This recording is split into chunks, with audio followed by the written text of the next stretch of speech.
Hello, guys. Today I'm going to read to you Cinderella.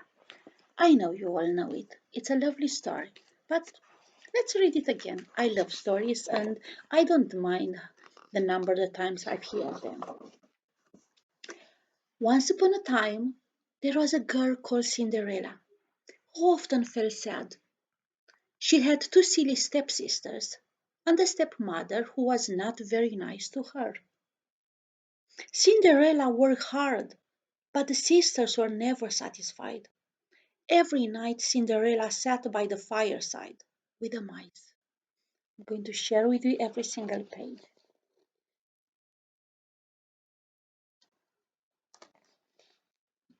Let's move on.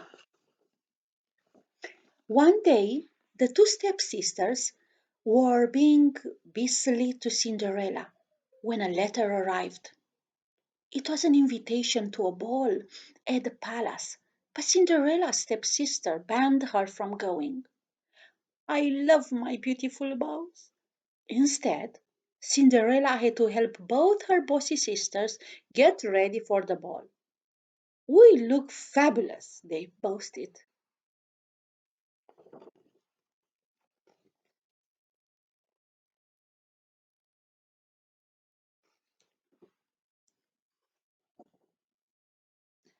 I don't want to stay here. As the carriage disappeared, Cinderella felt tears come to her eyes. The palace wasn't so near, but Cinderella feared she would never see inside it. Suddenly, an old woman with glittery wings and a wand appeared. I'm your fairy godmother, she said with a wave of her wand. You will have your wish and go to the ball. First, we will need to find some things, she said with a wink. You see what a lovely hair Cinderella has? Blonde and lovely.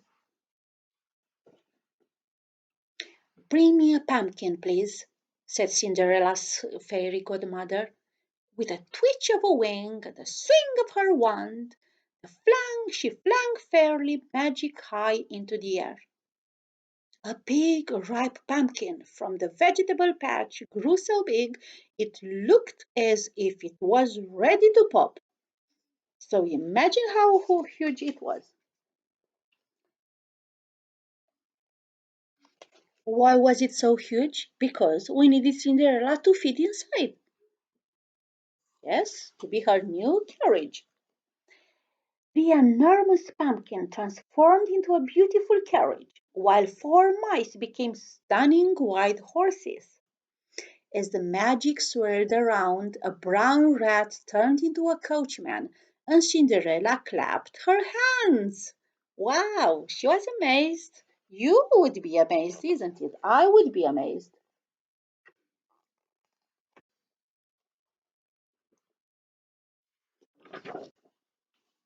With a clap of her hands, Cinderella's clever fairy godmother turned Cinderella's plain clothes into a glamorous gown. Cinderella's hair became glossy, and on her face were glittery glass slippers. Now I'm sorry, not on her face, on her feet. Oh, dear me, apologies. Cinderella glowed with happiness. Keep a close eye on the clock, warned the fairy godmother. The spell will end when the clock strikes 12.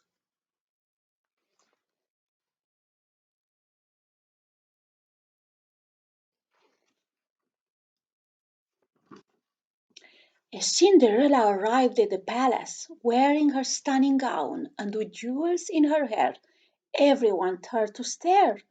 Who is that fair lady? Asked the prince.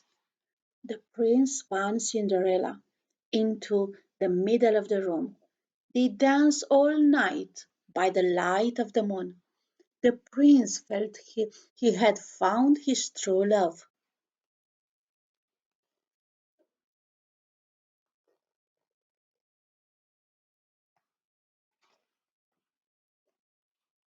Let's see.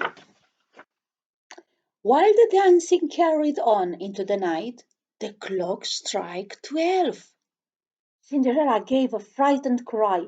She hadn't noticed the time. As she ran down the flight of steps, she felt behind a glass slipper. Cinderella jumped into the carriage, but the magic wore off just as she started the journey home. The carriage turned back into a giant pumpkin. The horses became mice, and her gown and jewels vanished.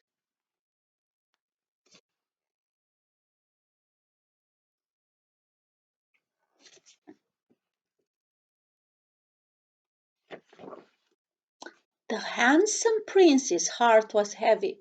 He had fallen in love with Cinderella and wanted to visit every house in his country with her glass slipper.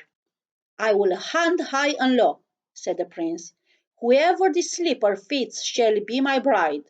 Soon he arrived at Cinderella's house.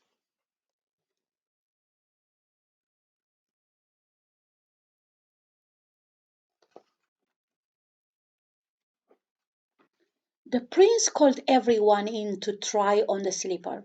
Of course, the stepsister's feet couldn't fit. Cinderella stood quietly in the corner. Can you try it too?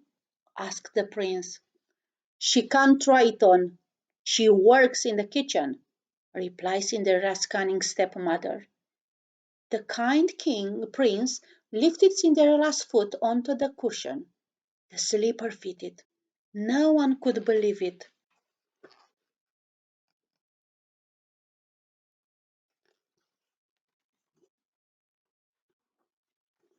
I found you, said the king prince. He took Cinderella's hand in his and she asked her to marry him. He asked her to marry him. Her stepsisters could only stand by and watch as the prince and Cinderella became husband and wife.